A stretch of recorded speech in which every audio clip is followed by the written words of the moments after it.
Hey everyone, thanks for coming back to the channel. We're working hard to find the creepiest stories that I know you'll love.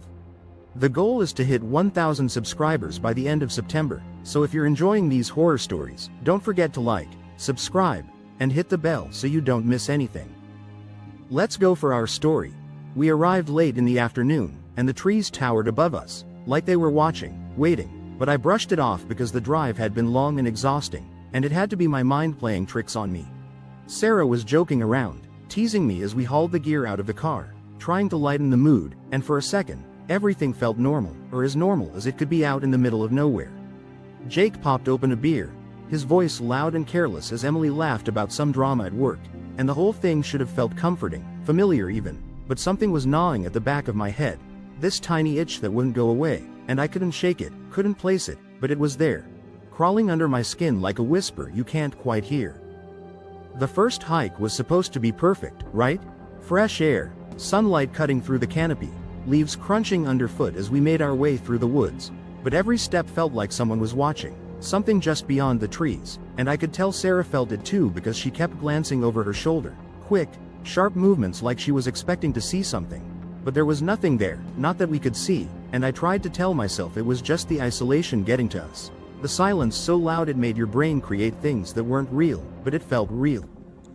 Back at camp, we settled around the fire, the flames dancing as the night crept in, and for a moment, I thought we could shake off whatever weird vibe had been hanging over us, marshmallows, ghost stories, the usual. But then I looked at Sarah, and her smile was wrong, like her face was doing all the right things but there was nothing behind it, nothing in her eyes, and I told myself it was just the firelight playing tricks, but deep down, I knew it wasn't, I just didn't want to admit it, didn't want to say anything.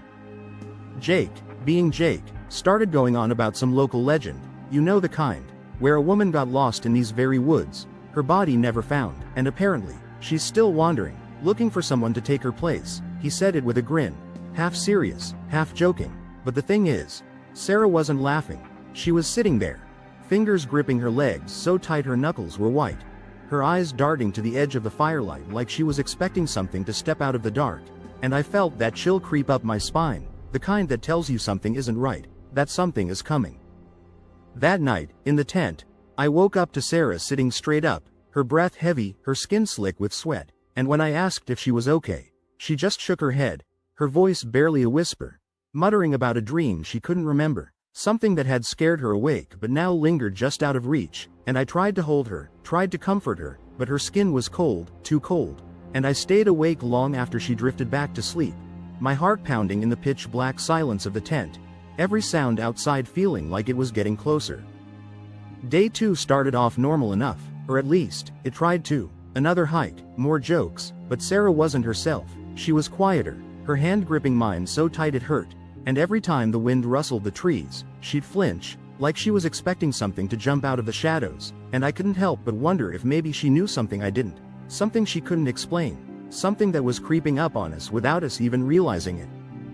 At the top of the trail, there was this old, rotting cabin, the kind you see in horror movies right before everything goes to hell, and Jake and Emily, of course, wanted to explore it, thought it would be fun, but Sarah refused, wouldn't even go near it, her face pale, her eyes wide, like she'd seen something, like she knew something, and the way she stood there, trembling, made me stay with her while the others poked around inside, and I couldn't shake the feeling that the cabin was watching us, waiting for us to come closer.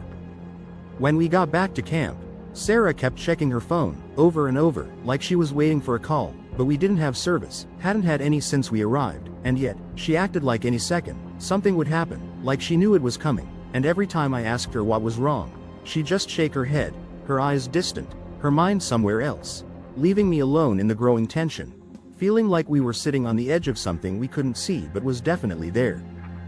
By now, the air felt thick, oppressive, like the forest itself was pressing down on us, and I couldn't ignore the feeling anymore, couldn't just brush it off as paranoia, because it was real, it had to be, and whatever was out there wasn't going to stay hidden for long.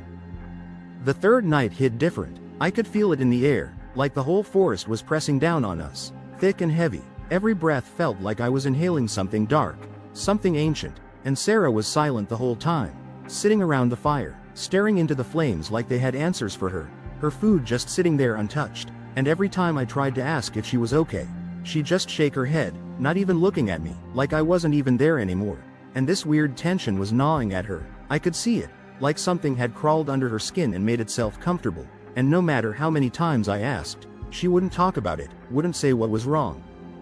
And then, out of nowhere, she just stood up, but not like normal. It was jerky, her movements unnatural, like she wasn't the one in control anymore, like she was being yanked by invisible strings. And before I could even react, she was walking off into the woods, disappearing into the shadows without a word, without a glance back, and it all happened so fast, I didn't even process it until she was already gone, swallowed up by the trees.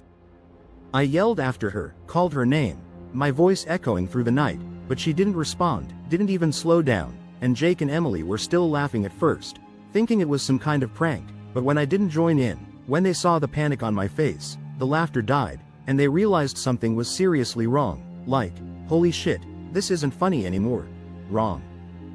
Jake and I grabbed our flashlights and headed into the woods, the beams cutting through the darkness, but it felt like the trees were closing in on us, the air colder with every step we took, and every little sound, every snap of a twig made my heart race, made me jump, and I kept calling her name, but it was like the night swallowed my voice, like something didn't want me to find her. We finally found her in this clearing, just standing there completely still in front of this old, cracked mirror nailed to a tree, and the thing is, she wasn't moving, but her reflection. Her reflection in the mirror was staring right at me, like it was alive, like it was watching me, waiting, and Sarah was frozen, her back to us, like a statue. I rushed up to her, grabbed her shoulders, shook her, yelled her name, but her skin was freezing cold, and she didn't react, didn't even blink, and that's when it happened, the reflection blinked. It looked right at me, like it knew me, like it was waiting for me to do something. My stomach dropped, and for the first time, I realized this wasn't just Sarah being weird, this was something else, something way beyond what I could explain.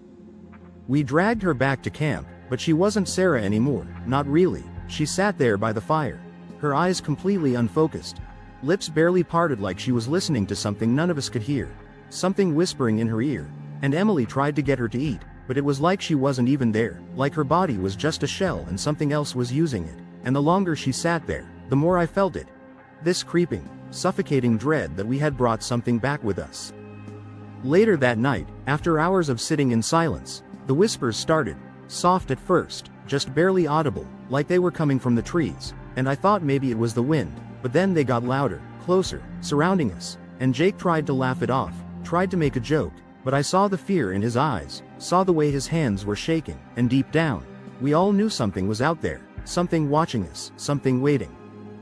I didn't sleep that night. Every time I closed my eyes, the whispers grew louder, wrapping around me like they were pulling me under, suffocating me, and Sarah was restless, tossing and turning beside me, her breath quick and shallow, and I tried to wake her, tried to bring her back, but she was lost somewhere I couldn't reach, somewhere dark.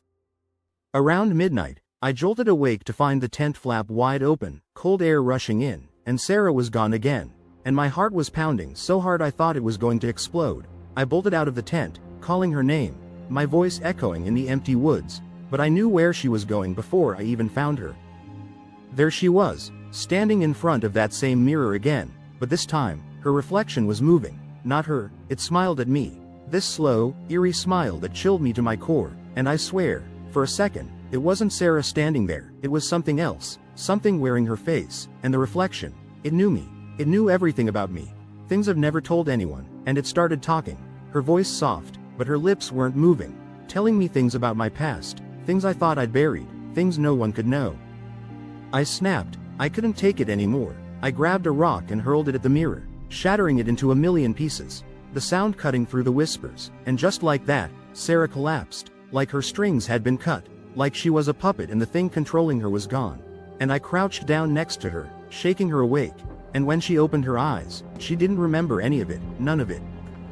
The whispers stopped, everything went silent. We packed up the next morning without a word. No one talked about what had happened, and Jake and Emily couldn't even look at me, and Sarah. She seemed like herself again, almost, but there was something in her eyes, something lurking just beneath the surface, and I couldn't shake the feeling that whatever had happened, whatever had been in that mirror, wasn't done with us. On the drive back, I kept glancing at her in the passenger seat, waiting for something to happen, waiting for the other shoe to drop, but she just stared out the window, lost in her thoughts, like she wasn't really there, and I couldn't shake the feeling that we hadn't left it behind, that it was still with us, still watching. That night, I stood in front of my bathroom mirror, splashing water on my face, telling myself it was over, that it was just my mind playing tricks, but when I looked up, there she was. Sarah's reflection, staring back at me, smiling, even though she wasn't in the room, and that's when I knew. This wasn't over, not by a long shot. I stumbled back from the sink, my heart racing so fast it felt like it was about to explode, and I blinked, tried to shake it off, tried to tell myself it wasn't real, but when I looked again, her reflection was still there, still smiling, still staring at me, unblinking, like it knew something I didn't, like it was waiting for me to figure it out, but I couldn't, my brain couldn't catch up with what was happening because she wasn't in the room, she couldn't be in the room, and yet, there she was, or whatever was pretending to be her, locked in the mirror, that smile stretching across her face in a way that felt wrong, too wide, too knowing. I spun around, half expecting to see Sarah standing behind me, but the bathroom was empty, just me and the sound of my own ragged breathing, and the hairs on the back of my neck stood up like something was watching me, something unseen, and I couldn't look at the mirror again. I couldn't face it, so I bolted out of the bathroom, slamming the door shut like that would keep whatever that was from following me, but deep down, I knew it wouldn't. I tried to sleep, tried to tell myself it was all in my head, that it was just leftover fear from the camping trip, but every time I closed my eyes, I saw that smile, that cold, unsettling smile that seemed to know everything about me, that seemed to be mocking me, and I knew, deep down, that this wasn't over, that whatever had started out there in the woods was still with us, still with her, and I was just waiting for it to show itself again, waiting for the other shoe to drop. The next few days were a blur. I went through the motions, pretending everything was fine, pretending that Sarah was fine, but I couldn't shake the feeling that something was off, something was lurking behind her eyes, and every time she laughed, every time she smiled, I couldn't help but wonder if it was really her, if it was really Sarah, or if that thing in the mirror had taken her place, and I started noticing little things, things I hadn't seen before. The way her smile didn't quite reach her eyes, the way her hands trembled when she thought no one was looking, the way she'd zone out, staring into nothing like she was listening to something I couldn't hear. I tried to talk to Jake about it, tried to tell him that something was seriously wrong, but he brushed it off, said we were just spooked by the woods, that I needed to chill, but I could see it in his face, the tension in the way his hands fidgeted when he spoke, the way his eyes darted around like he didn't want to admit that he was scared too, and I knew he didn't believe his own words, that he was just trying to convince himself that everything was fine. That night, I found myself standing in front of the bathroom mirror again, and I didn't want to look, I didn't want to see whatever was in there, but it was like I couldn't stop myself, like something was pulling me toward it. So slowly, I lifted my head, expecting to see Sarah's reflection staring back at me, but this time, it wasn't her, it was me. Except it wasn't moving. My reflection just stood there, frozen, staring at me while I blinked, while I breathed, while I panicked, and I tried to step back, tried to move away, but my body felt heavy, like I was rooted in place, like the mirror was pulling me in, and then my reflection spoke, in my voice, but the words weren't mine, they couldn't be mine. "She's not yours anymore," it whispered, and my heart stopped. I tried to scream, tried to make any kind of sound, but nothing came out. I was trapped by my own reflection. I threw my fist at the mirror, desperate to break it, to shatter whatever this was, but the glass didn't break, it didn't even crack, it just rippled, like water, distorting my reflection into something grotesque, a twisted, grinning version of myself, and I stumbled back, tripping over the rug, my head spinning, my heart racing, but the mirror was silent now, still, like nothing had happened, but I knew something had changed, something inside me had snapped. I didn't tell Sarah what happened, I didn't want her to think I was losing it, didn't want her to know how scared I was, but every time I looked at her, every time I saw that smile, that coldness behind her eyes, I couldn't help but feel like it wasn't her, like it was something else, something pretending to be her, and I couldn't even touch her without feeling like I was touching a stranger.